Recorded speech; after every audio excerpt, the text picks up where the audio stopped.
guys, welcome back to Glory Hills Homestead. My name is Holly. That would be Isaac in the background being a turkey. We're out in the goat yard. So what I'm going to do right now is show you guys how to clip and trim your bunny's teeth. Most bunnies don't need this, but if you are lucky enough to end up with a bunny like ours, she has a rare genetic mutation called malocclusion, and what that is basically a fancy word for a bunny rabbit underbite.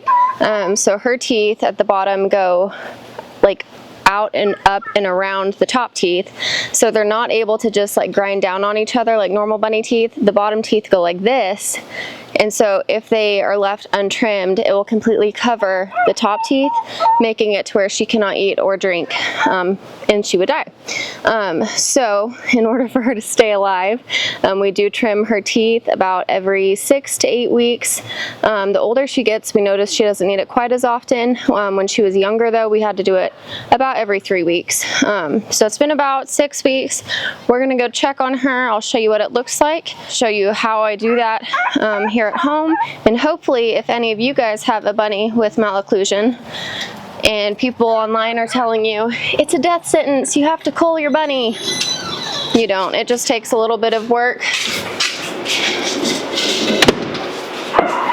Just takes a little bit of work. It's not a death sentence. If you have a bunny and you're noticing this, or if you have a bunny and you're not sure why they're losing weight rapidly, definitely check their teeth, because we didn't know about this at first. We just knew when she was little she started losing weight, and then once we checked her teeth, we saw that the bottom teeth went over top of the front top teeth. And we're like, yeah, that's her issue. So again, if you look on a Facebook page and ask for help on there, most people are just going to say to cull your bunny, which means get rid of. Could be kill, could be rehoming, whatever.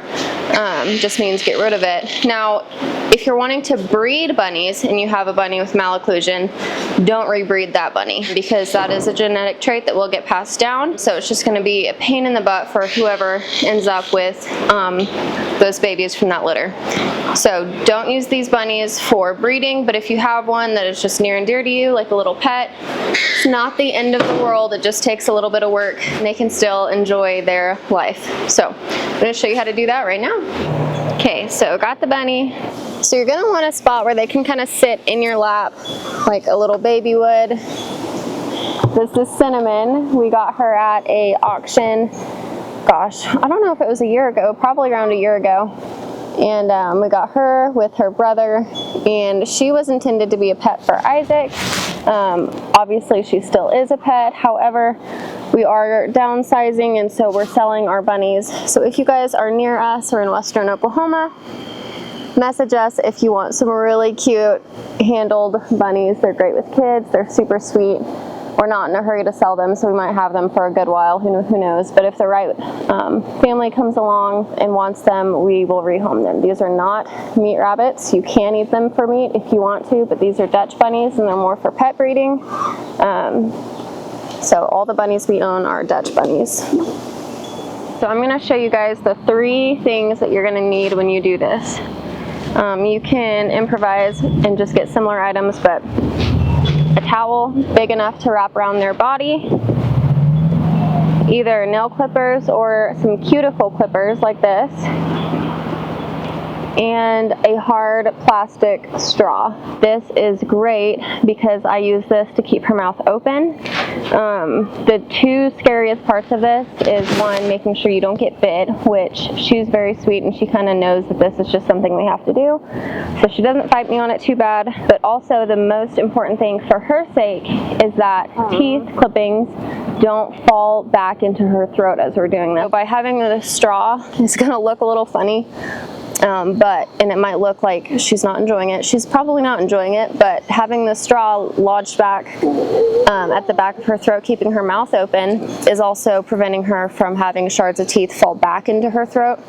It is to help her in the long run, I promise. Mommy, he let me check. She's so sweet. It's been a little bit since we've played with the bunnies, huh? Yeah. I was not very smart by wearing a black shirt to do this. And she is shedding right now.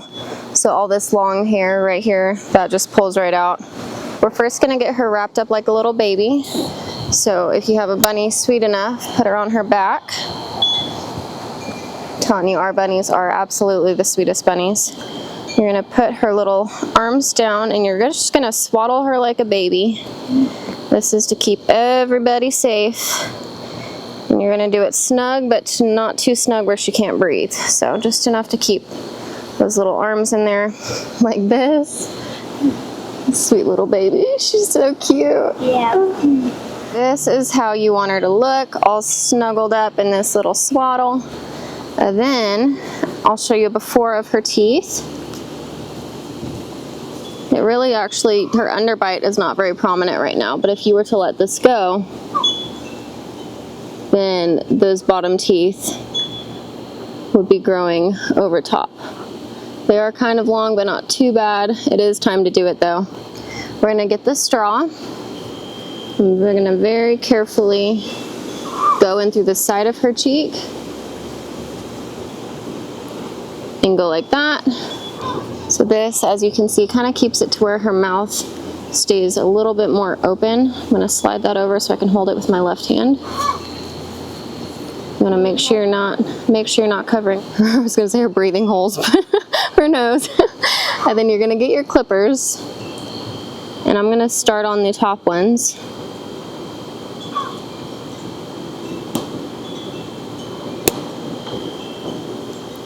And sometimes you'll see a little piece of tooth kind of go down in the cheek. You need to get that out before it gets in there.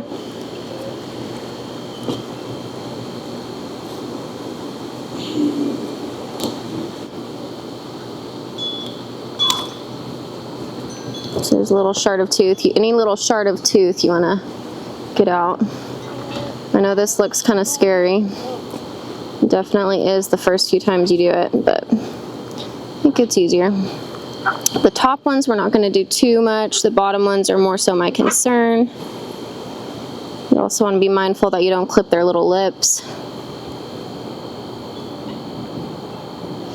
Okay, so that's probably good on the top ones.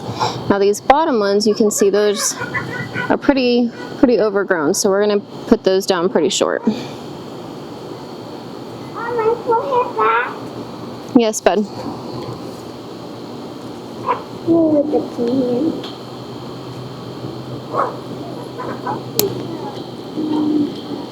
Okay, so there's the piece of tooth that clipped off right there. Again, kind of turning her sideways so the tooth falls down and not into her throat. So there we go, we made that bottom tooth a lot straighter. Hopefully you can see. And now we're gonna do this tooth right here on her right, my left. So we'll turn her this way.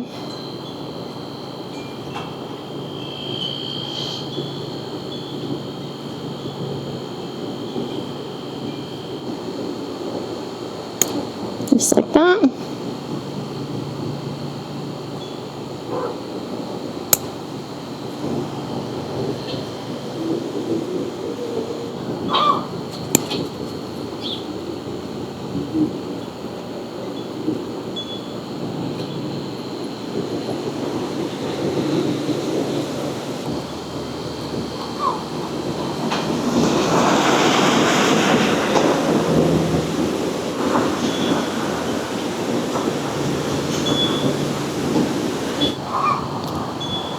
There's one little area that still looks like it needs a little more shaving, but I'm just also trying to give her a little break for a second.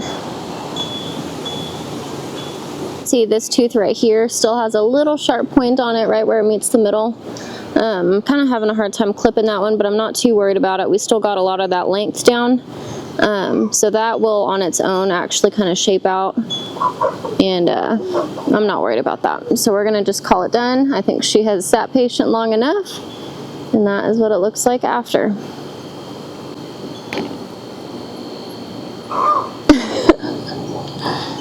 Good girl. So we're gonna unwrap her because she was a champion. She's probably gonna sit here and groom herself a little bit. Such a sweet girl.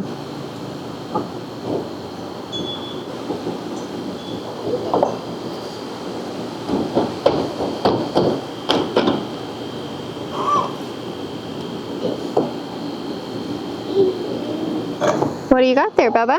Chicken. A chicken? Did you find her walking around out here? Yeah. Sweet little baby. So that is all there is to correcting a malocclusion. Really not that big of a deal. It certainly isn't worth killing them over, in my opinion. She's sweet, huh? Yeah.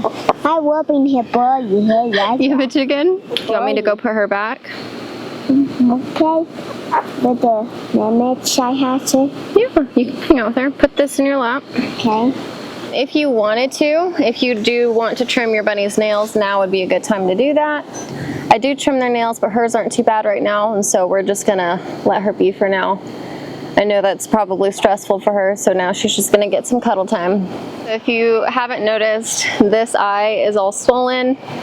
I just have really dry skin right here, and it's so dry that like even tallow is not fixing it.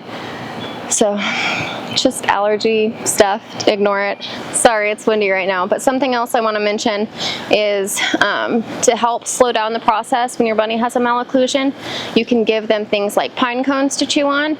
We like to give ours those little alfalfa cubes. That's great. We get those for our cows anyway. Just something that they can kind of chew down on. I know the pet store even has like little treats and stuff. I've always been told to kind of stay clear of those.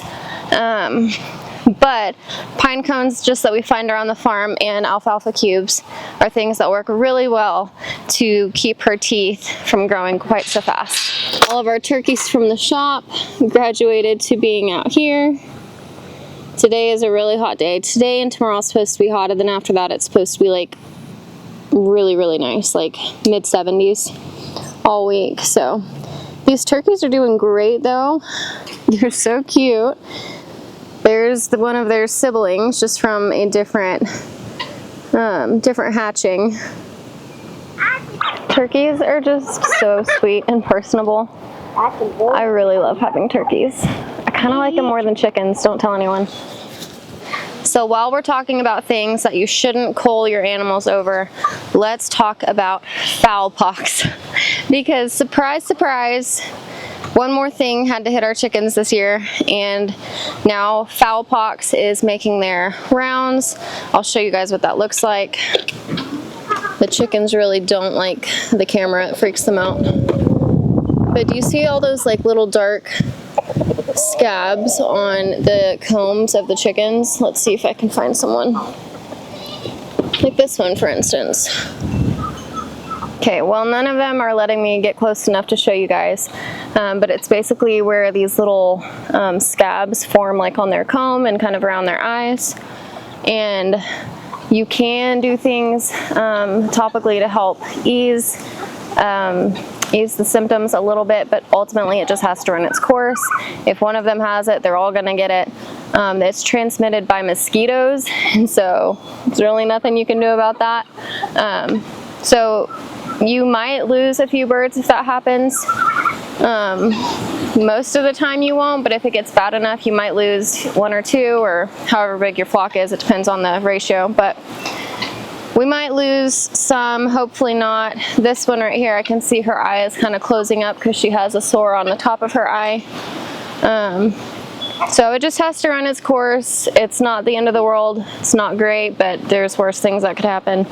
So we're just going to try to support everyone's immune system and help them through this. Okay guys, I think we're going to wrap up the video here. Thank you so much for watching. I hope that this video brought you some relief if you newly have a bunny with malocclusion and everyone's telling you to get rid of your bunny, to cull it. It's not the end of the world, I promise.